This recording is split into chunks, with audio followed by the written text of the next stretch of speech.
But ಯಡಿಯೂರಪ್ಪನವ್ರು ಏನು ಆಲೋಚನೆ ಮಾಡಿದ್ದು ಅದನ್ನು ನಾವು ಬಿಡುದಿಲ್ಲ. ಬೊಮ್ಮಾಯಿನವ್ರು ಏನು ಚಿಂತೆ ಮಾಡಿದ್ದಾರೆ ಅದು ನಾವು ಬಿಡುದಿಲ್ಲ.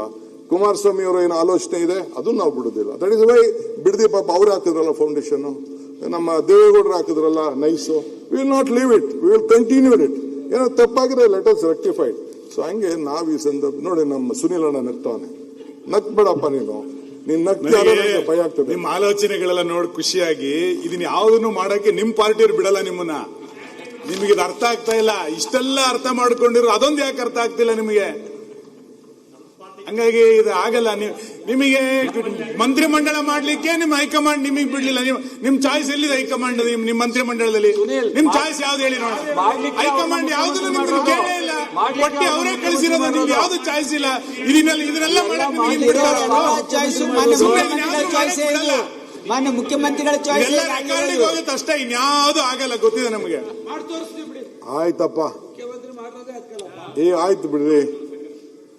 Say, Sunil, I don't believe in reading history.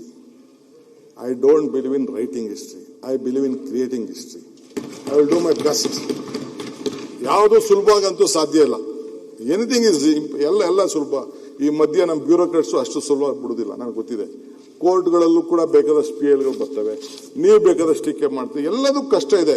ನೀವು ಮಾಡ್ಬೇಕಾದ್ರೆ, ನಾನು ಮಾಡ್ಬೇಕಾದ್ರೆ. ಈಗ ಇದು ಕುಮಾರಸ್ವಾಮಿ ಅವರು ಬಿಡದಿ ಮಾಡಬೇಕು, 5 ಟೌನ್ಶಿಪ್ ಮಾಡಬೇಕು ಅಂತ ಶುರು ಮಾಡಿದ್ರು. Why could not do it? What was wrong? ಅವ್ರ ಆಲೋಚನೆ ತಪ್ಪು ಅಂತಲ್ಲ.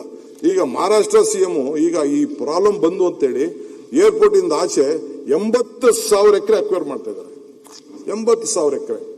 ಮೋದಿ ಸಾಹೇಬರು ಅಲ್ಲಿ ಗಿಫ್ಟ್ ಸಿಟಿ ಅಂತ ಮಾಡಿದ್ದಾರೆ. ನಾನು ಹೋಗಿ ಬಂದೆ ಗಿಫ್ಟ್ ಸಿಟಿಗೆ. ನೀವು ನೋಡಿದ್ರೆ, I think you have heard about that gift city. ನಾನು ಕೇಳಿದೆ, ಸರ್ ನಮ್ ಕೊಡಿ ಅಂದ್ರೆ, ಇಲ್ಲ ಮಹಾರಾಷ್ಟ್ರ CM ಕೇಳ್ದಾಗ ಕೊಡಕ್ಕಾಗಲ್ಲ, ದೇಶಕ್ಕೆ ಒಂದೇ ಒಂದು ಎಕನಾಮಿಕ್ ಸೆಂಟರ್, ಅದನ್ನ ಫ್ರೀ ಝೋನ್ ಅಂತ ಮಾಡಿದ್ದಾರೆ. ಸೊ ಹೆಂಗ್ ಮಾಡಿದ್ರು? ಈಗ ಇವರು ಆಂಧ್ರ CM ಒಂದು ಹೊಸದಾಗಿ ಒಂದು ಸಿಟಿ ಮಾಡ್ತಾ ಇದ್ದಾರೆ. ಹೆಂಗ್ ಮಾಡ್ತಾ ಇದ್ದಾರೆ? ಕ್ಯಾಪಿಟಲ್. ಅಲ್ಟಿಮೇಟ್ಲಿ ರೈತರು ಜಮೀನುಗಳನ್ನ ತೆಗೆದುಕೊಳ್ಳಿಲ್ಲ ಅಂದ್ರೆ, ಇವತ್ತು ಎಲೆಕ್ಟ್ರಾನಿಕ್ ಸಿಟಿ ಇರ್ಬೋದು, ನಮ್ಮ ಬೇರೆ ಇರ್ಬೋದು, ITPL ಜಾಗ ಇರ್ಬೋದು, ಇದೆಲ್ಲ ಯಾರ್ದು? ರೈತರದ ಜಮೀನು. ಈಗ ಪೆರಿಫೆರಲ್ ರಿಂಗ್ ರೋಡ್ ಅವತ್ತಿನ ಕಾಲದಲ್ಲಿ ಮಾಡಿದ್ರಲ್ಲ, ಬಿಸ್ನೆಸ್ ಕಾರ್ಡ್ ಅಂತ ಈಗ ಮಾಡಿದ್ರಲ್ಲ, ಅದು that is a big vision. I am not telling no. ಇವೆಲ್ಲ ಮಾಡಿದಂತ ಸಂದರ್ಭ ದೇವೇಗೌಡರು ಆಗ ಫ್ಲೈಓವರ್ ಮಾಡಿಸಿದ್ರು. ಏನ್ ತಪ್ಪು ಅಂತ ಹೇಳಕ್ಕಾಗ್ತದೆ? ಇವತ್ತು ನಾವು 106 ಎಕರೆ ಮಾಡಿದ್ದೀವಿ. ಅವತ್ತು ಅನಂತಕುಮಾರ್, SM ಕೃಷ್ಣ ಇಬ್ರು ಸೇರಿ ಬೆಂಗಳೂರಿಗೆ ಮೆಟ್ರೋ ತಂದ್ರು. It is their contribution. ಈಗ ನೈಸ್ ಅಷ್ಟೇ, ದೇವೇಗೌಡರು ಅವ್ರು ಸೈನ್ ಮಾಡಿದ್ರು. ನೈಸ್ ರೋಡ್ ಇಲ್ಲ ಅಂತ ಅಂದ್ರೆ ನೀವು ಹೇಳಿ ಏನಾಗ್ತಿತ್ತು ನಮ್ಮ ಪರಿಸ್ಥಿತಿ? ಬೆಂಗಳೂರು ಏನಾಗ್ತಿತ್ತು ಅಂತ ನೀವು ನೋಡಿ, ಕಂಜೆಷನ್ ಏನಾಗ್ತಿತ್ತು. ಸೊ ಅದ್ ಬಿಡಿ, ಅವ್ರು ಯಾರು ಲೋಪದೋಷ ಇದ್ದಾರೆ, ವಿಲ್ ಟೇಕ್ ಆಕ್ಷನ್. ಅದಕ್ಕೆ ಏನ್ ಬೇಕೋ ಮಾಡೋಣ, ಅದ್ರ ಇಸ್ ಡಿಫ್ರೆಂಟ್. ಆಮೇಲೆ ಸಪರೇಟ್ ಚರ್ಚೆ ಮಾಡೋಣ.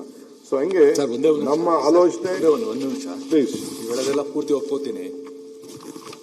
ಬಟ್ ನಾವೆಲ್ಲರೂ ಇನ್ನೊಂದು ವಿಷಯದ ಬಗ್ಗೆ ಗಮನ ಇಡಬೇಕು. ನಾನು 15 ವರ್ಷದ ಹಿಂದೆ ಎಕನಾಮಿಕ್ ಟೈಮ್ಸ್ ಅಲ್ಲಿ ಒಂದು ಆರ್ಟಿಕಲ್ ಓದಿದೆ. A time will come when we will not produce what we have to eat and we will eat what we cannot produce. Economic Times ಅಲ್ಲಿ 15 ವರ್ಷದ ಹಿಂದೆ ಒಂದು ಲೇಖನ ಓದಿದೆ. A time will come when we will not be producing what we will eat, we will not be eating what we will produce ಅಂತ. ಇವತ್ತು ನಿಧಾನಕ್ಕೆ due to various reasons ಎಷ್ಟು ಆ ಜಮೀನು, ಆಹಾರ ಉತ್ಪಾದನೆ ಮಾಡೋ ಜಮೀನು ಶ್ರಿಂಕ್ ಆಗ್ತಾ ಇದೆ ಅಂತಂದ್ರೆ, ಮುಂದೆ ನಾವೇನ್ ತಿಂತೀವಿ ಅನ್ನೋದನ್ನು ಕೂಡ ಆಡಳಿತ ನಡೆಸೋರವರು ಗಮನ ಇಟ್ಕೊಂಡು ಇದೊಂದು ಬ್ಯಾಲೆನ್ಸ್ ನಾವು ತರದೇ ಇದ್ರೆ ಆ ಫರ್ಟೈಲ್ ಲ್ಯಾಂಡ್ ಕರ್ಕೊಂಡು ಎಲ್ಲಿಂದ ನಾವು we are going to produce fertile land, ಇದನ್ನು ಕೂಡ ಆಡಳಿತ ಇರೋರು ಗಮನದಲ್ಲಿ ಇಟ್ಕೋಬೇಕು. ಮತ್ತೆ ಇವೆಲ್ಲ ಪ್ರತಿಷ್ಠೆ ಅಂತ ಇಟ್ಕೊಂಡು ಹೋಗ್ಬಿಟ್ರೆ ಬಹಳ ಕಷ್ಟ ಆಗುತ್ತೆ. ಮುಂದಿನ ಫ್ಯೂಚರ್ ಕೂಡ ನಾವು ಜ್ಞಾಪಕ ಇಟ್ಕೋಬೇಕು.